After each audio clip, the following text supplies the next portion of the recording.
Now, let's focus on how to scale up your agent. Now, let's get started.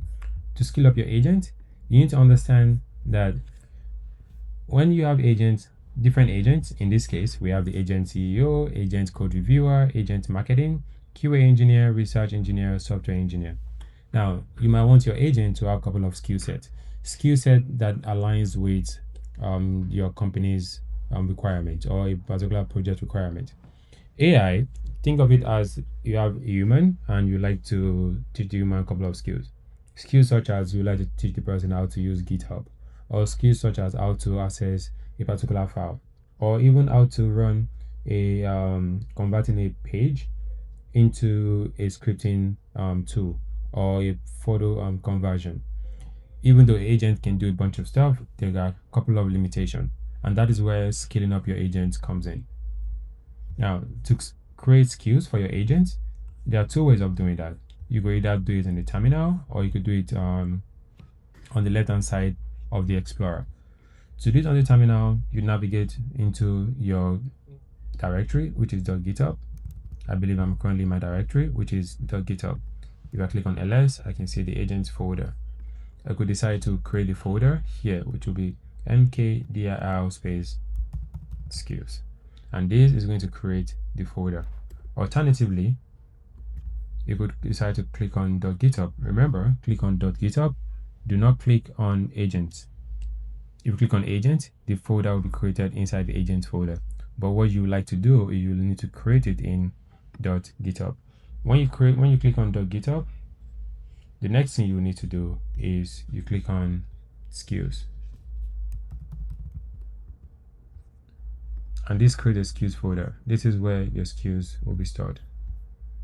Now, let's tell our agent, the default agent that comes with VS Code, to create the skill set that we want. You could either decide to create it manually, or you could decide to tell an agent on VS Code to create that. Now, up here you can see that it says that use /skill create that skill to create the skills the agent can load when relevant. Now let's create our first skill. Now we type in create a skill for the QA agent. Here we want it to just create a boilerplate that you can use.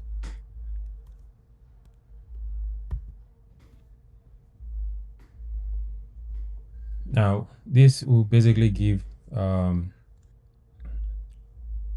as you can see, there's something called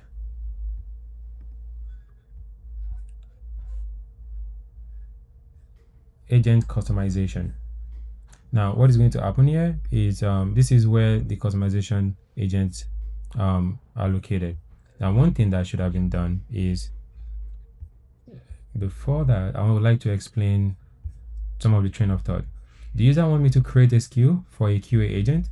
A skill in VS Code Copilot is specialized knowledge file that can be used to enhance agent capability. Whenever you prompt your agent in VS Code, VS Code has its own default skills for its agent, and this is the file over here, and this is agent customization. Excuse me. Now it says that let me understand what I need to do. A skill contains domain-specific knowledge and instruction. Skills are stored in specific location and referenced in agent configuration. The skills should be designed for QA agent. However, the first thing it's trying to do is I need to read the agent customization skill to understand the structure and how to create a skill properly. Now, remember, this is a default skills agent customization instruction that comes by default with VS Code. Then it's going to say that let me use the read file tool to get the skills instruction. Now, the default agent have the ability to read a file. Then it's trying to read the file, and it said good. Now it's going to create the skill reference to understand the structure of the skill.md file. The skill is reading the skill again, and this is the skill.md file that is reading over here. As you can see, you see GitHub, and this is the structure. If you want it to be more human readable, you click on this, and then you can see it properly. Now this folder, it comes by default in your VS Code. Here we have application VS Code, the content. This is the extension, is Copilot, and this is the asset, and this is the prompt for it, for your Copilot. And in your prompt, you can see the skills. these are the skills. The agent customization is located right here. And to create an agent, this is a skill that you're going to use to create an agent. If you tell it to create a hook, this is a skill it's going to use. It is create instruction. So whenever you're prompting your agent on VS Code, it's using the default skills that comes with VS Code. You could also decide to build on it. And whenever you also want it to plan, this is the skills that it's using to plan. Now, if the one we are looking at is skills. Now, this is the default skills right here that it rates. Now, let's continue. Now, perfect. Now you understand the structure. The user QA wanted to create a skill for QA agent. I should ask clarifying question about the kind of skills, the kind of QA skills that they wanted to create. Now, all these things that is referencing here, they are basically mentioned here. To make it more human readable, you can see it's going to create the skills here in this location. This skills folder is this folder here. And it says skills.md required. Name must match folder. Script, executable code, the reference, and then the assets, which is the boilerplate here. Now the path is going to be this, is going to be the scope is going to be project scope, and this is going to be personal scope. As you can see, you can also create a Claude skills as well. Now this is the format. It's going to create a name, which is the name of the skills, and description of the skills, the argument int, user invocable, disable model invocation. You can also specify that here as well. And as you can see, this is the structure that is going to use. Now, when to use, verify the front-end functionality, debug UI behavior, and you can basically go on, and you can also check the core principle. Now here is asking us that what type of QA skill would you like to create? Test plan and strategy, test case generation, test automation, bug report, and triage. Now here we're going to create a bug report and triage skills. Personal user profile, personal skills across workspace. Let's give it a name. Personal user profile.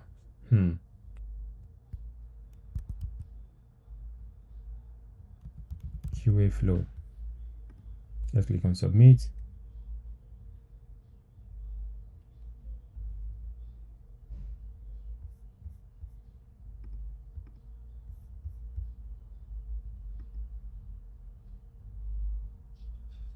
So now it's creating the skills inside the super app.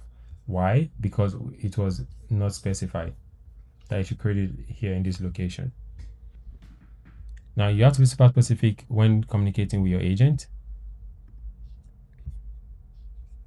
As you can see, it was able to create the skills here, but this is not where we want the skills to be. We would like the skills to be here. Now what you can do is you can decide to just move the skills that was created into this folder, and that get moved.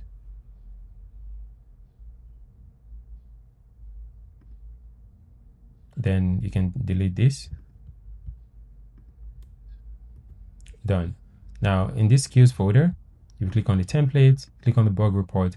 Bug report is the name, and you can see the skills here. The name here is QA flow, but it's basically created bug report skills. Now in the skills here, the name is QA flow, bug report, reporting, and triage workflow. This is, you use it when creating detailed bug report, categorizing defects, prioritizing issues, analyzing root cause. And this is, and when to use it, this is when it's going to use it. Create structure. Basically, you are giving your agent a specific kind of skills, and the environment is aware of the environment, the app version, basically all the bug report template that is going to use. Now it's going to follow this skills structure, and it's also going to remember to attach a screenshot, video recording, console log, network traces. Let's also generate another skills. generate a skills, or you could press up key, create a skills for the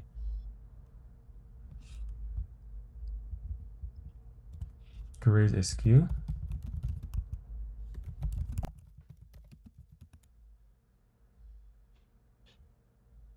So let's create a different skills here. So let's say if you want to create a skills for the ability to manipulate image.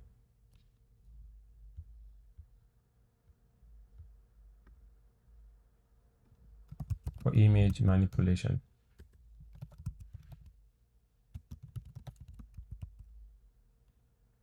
For the QA agent.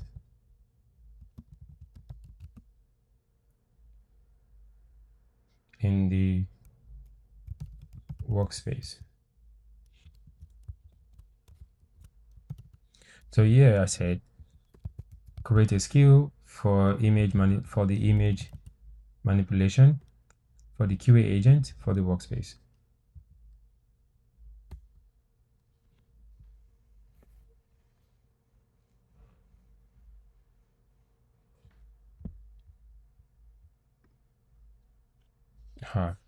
Okay. Now, as you can see, it's creating this in the Super Hub section here. Why? Because I wasn't super explicit.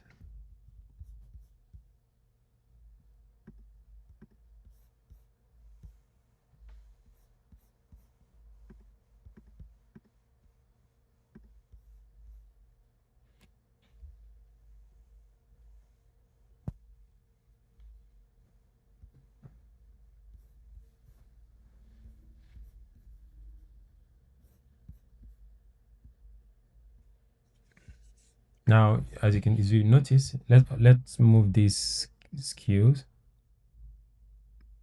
into our skill folder.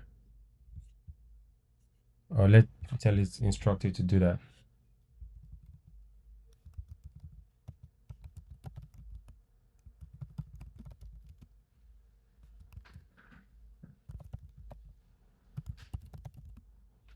Let's inform it to harmonize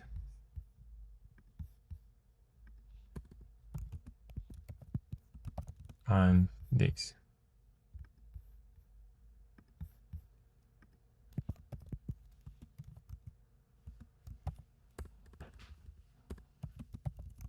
The skill should be in the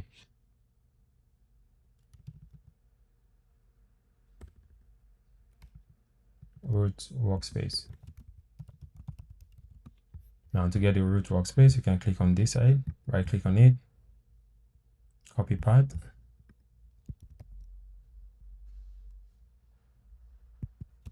not the super app.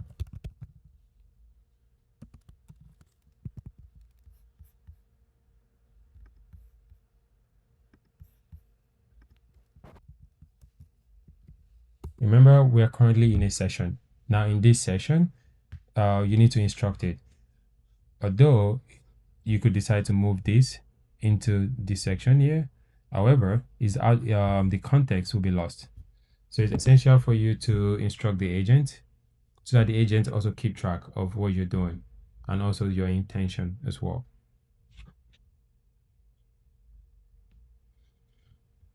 Now it says I'll move the QA image 2 skill from the Super Hub to the root workspace and ensure both skills are harmonized in structured and convention. Now it's creating the file.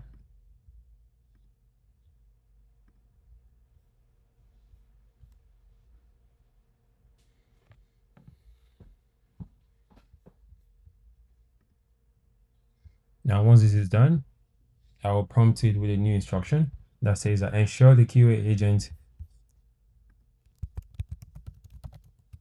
ensure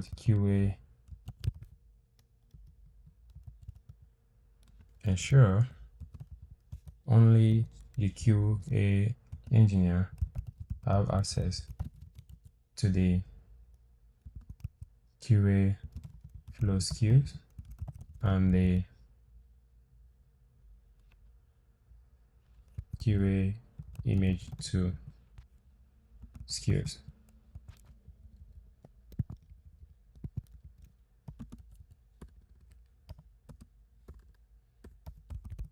Also remove the skill from the super hub.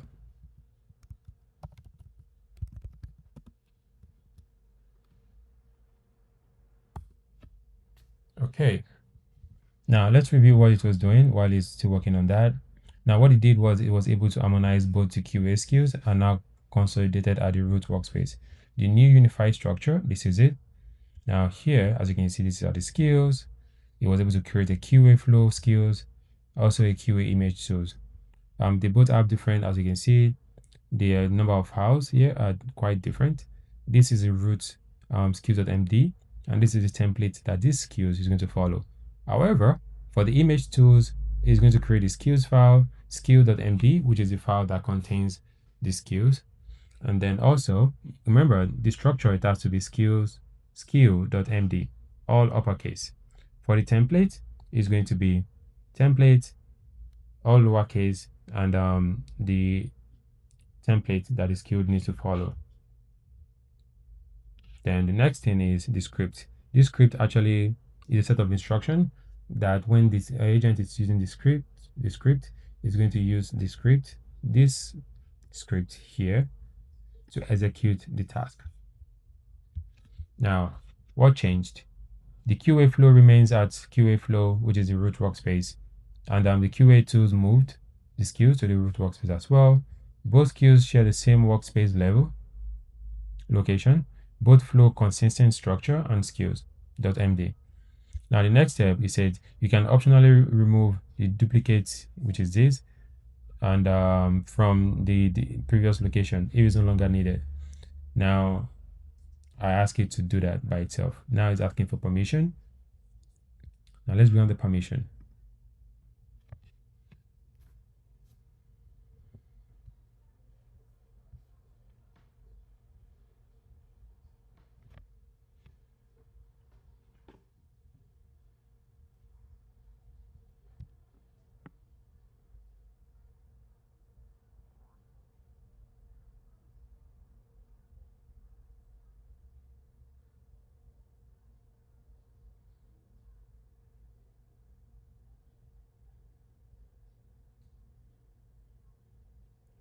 Okay, now as you can see,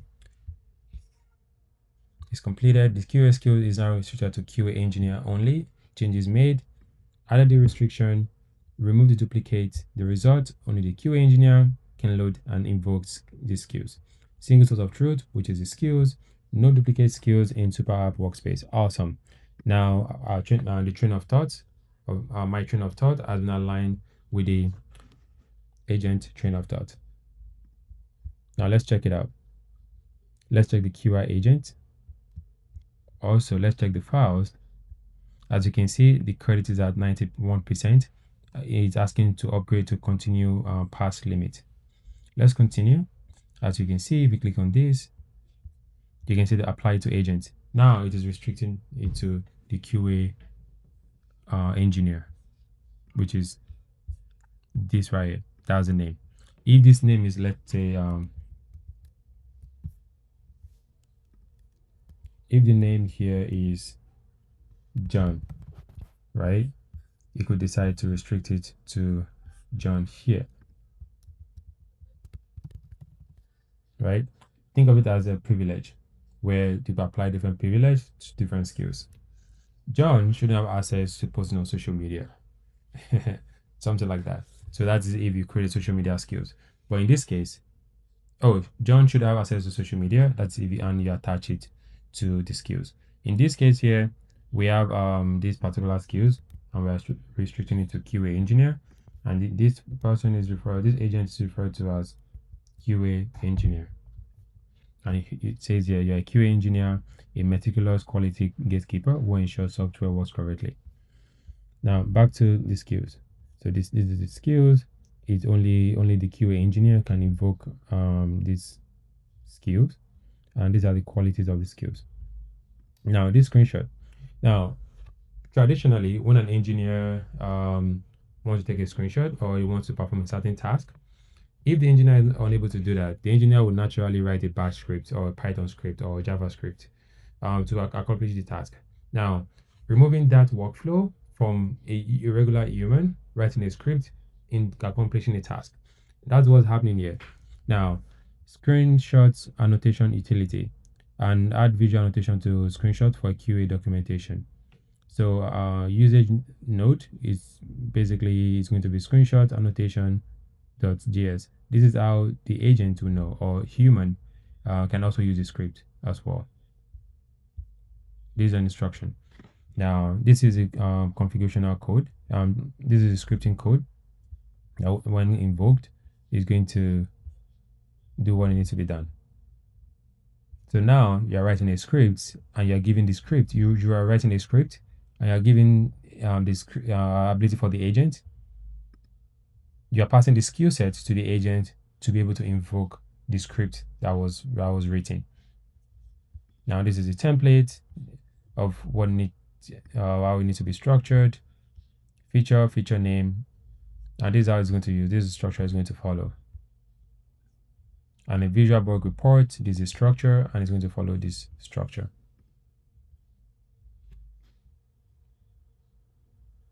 Now, let's proceed.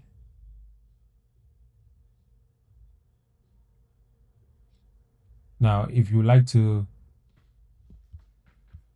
let's prompt our agent. Let's keep this. Let's close this. And as you can see, we've successfully created two skills, QA float skills and QA image skills. This QA image tools largely just captured image capture, annotation, and add visual comparison for QA testing. Now, this is how you create tools and you attach it to the QA agent.